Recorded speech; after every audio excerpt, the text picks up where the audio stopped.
दोस्तों, क्या आप जानते हैं एक आदमी अपनी पूरी लाइफ में एवरेज 386 दोस्त बनाता है, मगर इनमें से आखिर तक सिर्फ एक ही दोस्त लंबे समय तक दोस्ती निभा पाता है। और दोस्तों, रात को सोने से पहले आप जिस पर्सन को याद करते हो वो पर्सन आपकी लाइफ में या तो आपकी खुशी का कारण होता है या आपके दुख का कारण। और क्या आप जानते हैं कि जब भी किसी इंसान को एक नया पेन दिया जाता है तो उनमें से 97% लोग उस पेन से सबसे पहले अपना नाम लिखते हैं। ऐसा इसलिए है क्योंकि साइकोलॉजी के हिसाब से हर इंसान को अपना नाम सुनना उससे इस दुनिया का सबसे अच्छा साउंड लगता है। तो दोस्तों, हम आपको इसी तरह के 21 अमेजिंग और इंटरेस्टिंग साइकोलॉजिकल फैक्ट्स बताएंगे जिन्हें सुनकर आप कई ऐसी बातों का रीजन समझ जाओगे जिसके बारे में आपने पहले कभी नहीं सुना होगा।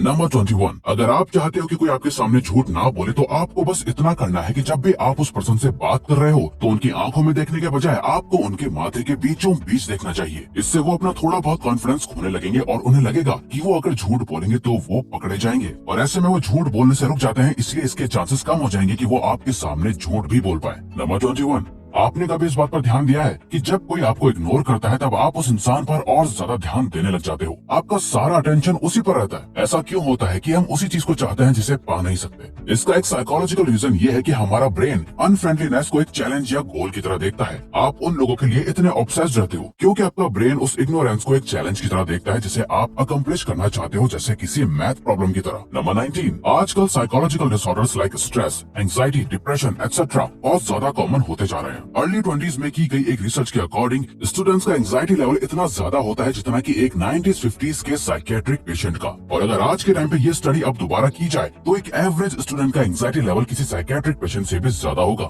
नंबर 18, 20 लाख पार्टिसिपेंट्स पर करी गई एक स्टडी ने किसी भी तरह की एक अच्छी रिलेशनशिप होने के काफी अमेजिंग बेनिफिट्स बताए। एक हेल्दी रिलेशनशिप आपको गुड हार्ट हेल्थ देती है जिसकी वजह से आपकी लाइफ एक्सपेक्टेंसी इंक्रीज हो सकती है। वहीं दूसरी तरफ एक टॉक्सिक रिलेशनशिप आपकी हेल्थ पर नेगेटिव इफेक्ट्स डाल सकती है। नंबर 17, वर्ल्ड में 19 डिफरेंट टाइप्स की स्माइल होती है, polite, dominance, wistful, flirty etcetera, और इन्हीं में से एक होती है डुशेन स्माइल, जिसे सबसे बेस्ट और हाई स्टैंडर्ड वाली स्माइल माना जाता है। इसी स्माइल को एक जेन्युइन ऑथेंटिक स्माइल भी कहते हैं। एक ऑथेंटिक डुशेन स्माइल आपको ट्रस्टवर्दी, फ्रेंडली और ऑथेंटिक दिखने में मदद करती है। नंबर 16, आपने नोटिस किया होगा कि कुछ लोग बात करते समय बार बार अपने फेस को टच करते रहते हैं, स्पेशली अपनी नोज को, और हम सोचते हैं कि शायद ये उनकी आदत हो सकती है, लेकिन साइकोलॉजिस्ट के हिसाब से ये एक नर्वसनेस की निशानी हो सकती है। वो इंसान कन्वर्सेशन में कॉन्टिन्यूसली अनकॉन्शियसली अपनी नोज को टच करते हुए ये सोचता रहता है कि आप उसके बारे में क्या सोच रहे हैं। नंबर 15, आपने नोटिस किया होगा कि जब कोई आपके सामने यौन करता है यानी उबासी लेता है तो उसको देखकर आप भी यौन करने लग जाते हो। ऐसा हमेशा तो नहीं, लेकिन अधिकतर अनकॉन्शियसली हो जाता है। लेकिन साइकोलॉजिस्ट के अकॉर्डिंग ऐसा होता है एक फिनोमिनन की वजह से जिसे कहते हैं सोशल मिररिंग, जिसका डायरेक्ट लिंक होता है ब्रेन में मौजूद मिरर न्यूरॉन से। इसी वजह से किसी और को यौन करते देख हमें ना चाहते हुए भी खुद ब खुद यौनिंग होने लगती है। नंबर 14, जब आप किसी क्यूट पेट, टॉय या बच्चे को देखते हो तो आपका मन उसे दबाने का करता है। और क्या ऐसा होना नेचुरल है? इस तरह के बिहेवियर को कहा जाता है क्यूटनेस अग्रेशन। न्यूरोसाइंस रिसर्च में देखा गया कि हम पॉजिटिव चीजें देखकर बहुत ज्यादा ओवरवेल्म फील करने लगते हैं, और इन्हीं क्यूट चीजों को देखकर हमारे पॉजिटिव इमोशंस बढ़ जाते हैं, जिसे कंट्रोल करने के लिए हमारा ब्रेन क्यूटनेस अग्रेशन क्रिएट करता है जो हमारी इस ओवरवेलमिंग फीलिंग को कंट्रोल करती है। नंबर 13, दिन भर में हमारे दिमाग में 50,000 से भी ज्यादा थॉट्स आते हैं, जिसमें से 80% थॉट्स नेगेटिव होते हैं, जिनका हमारी डे टू डे लाइफ पर बुरा असर पड़ सकता है। इन थॉट से आप बच नहीं सकते, पर इनको सही जरूर कर सकते हो, अपने आप को बिजी रखकर या ऐसी एक्टिविटीज करके जो आपको खुश करती हैं, या फिर कुछ अच्छा सोचकर। अगर आपको लगता है कि आप ज्यादा ओवर थिंकिंग करते हो या आपको सिर्फ नेगेटिव थॉट से आते हैं तो अपने आप को सुपर बिजी करके देखो। नंबर 12, ये एक काफी अजीब फैक्ट है कि हमारा माइंड जो हमारी मदर टंग यानी मातृभाषा है उससे अलग लैंग्वेज में कुछ सोचे तो हमें काफी सही डिसीजन लेने में मदद करता है। ऐसा बहुत सारी रिसर्च में देखा गया है कि आप जब किसी और लैंग्वेज में सोचकर डिसीजन लेते हैं तो आपका माइंड ज्यादातर टाइम सही होता है। इसीलिए अगली बार कोई डिसीजन लेने से पहले उसके बारे में इंग्लिश में सोच के देखना। नंबर 11, हम रेस्टोरेंट्स एंड कैफेज में वेटर्स को किस तरह से ट्रीट करते हैं ये दिखाता है कि एक्चुअल में हमारा नेचर कैसा है। इस रूल को द वेटर रूल कहा जाता है। इसमें यह देखा जाता है कि दूसरे लोग जो आपकी नजर में सिर्फ वेटर हैं, उन्हें आप किस तरह से ट्रीट करते हैं। आपका नेचर आपकी पर्सनैलिटी को डिफाइन करता है, सिर्फ नाम और पैसा नहीं।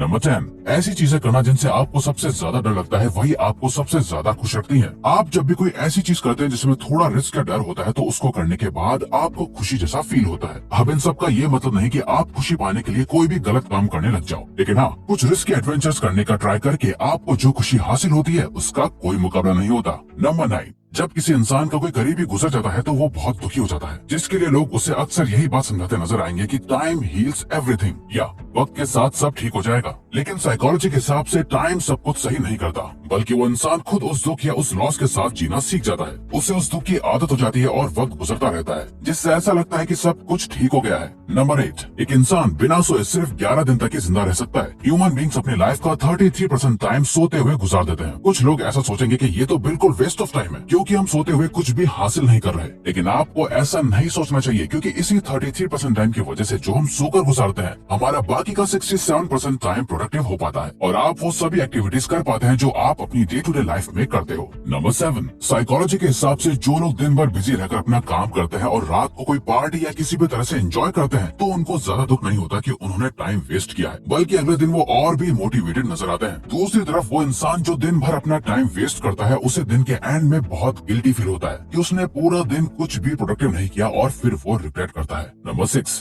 अकॉर्डिंग टू साइकोलॉजी, आप जितना सीरियस होकर अपना काम करोगे वो काम उतना जल्दी पूरा हो जाएगा, और अगर किसी काम को बिना डेडलाइन के ऐसे ही शुरू कर दोगे तो वो काम उतना ज्यादा ही टाइम भी लेगा। यानी काम कितना टाइम लेगा ये टोटली आप पर डिपेंड करता है। फॉर एग्जाम्पल, आपके साथ ऐसा जरूर हुआ होगा कि कोई काम जो असल में 1 घंटे का है, उसी सेम काम को अर्जेंटली करने में आपको सिर्फ 30 मिनट्स का टाइम लगा होगा, और वहीं किसी 1 घंटे के काम को जिसे हाथों हाथ करना जरूरी नहीं होगा, आपने आराम से 2 दिन में पूरा किया होगा। नंबर 5, ह्यूमन ब्रेन एक बहुत ही एडवांस ऑर्गन है जिसके अंदर सारी इन्फॉर्मेशन सेव्ड रहती है, जिसे हम मेमोरी कहते हैं। माँ के पेट से लेकर मरने तक हमारी लाइफ का हर एक इवेंट हमारे ब्रेन में सेव्ड होता है। लेकिन फैक्ट की बात यह है कि ह्यूमन बींग्स चाहकर भी उन सभी मेमोरीज को दोबारा से याद नहीं कर सकते। हाँ, कुछ खास मेमोरीज याद आ जाए, लेकिन सभी इवेंट्स आपके ब्रेन में मौजूद होने के बावजूद भी उन्हें याद कर पाना इम्पॉसिबल है। नंबर 4, आप जिस भी तरह के शोज या मूवीज देखते हो, उसी तरह से दुनिया को भी देखना शुरू कर देते हो। रिसर्च बताती है कि जो लोग क्राइम, इन्वेस्टिगेशन या इवन ज्यादा न्यूज देखते हैं, वो दुनिया में होने वाले सीरियस क्राइम्स को ओवर एस्टिमेट यानी बढ़ा चढ़ा के देखते हैं, और इस तरह के शोज उन्हें ये सोचने पर मजबूर करते हैं कि दुनिया एक बहुत डरावनी जगह है और वो उसमें एक विक्टिम है।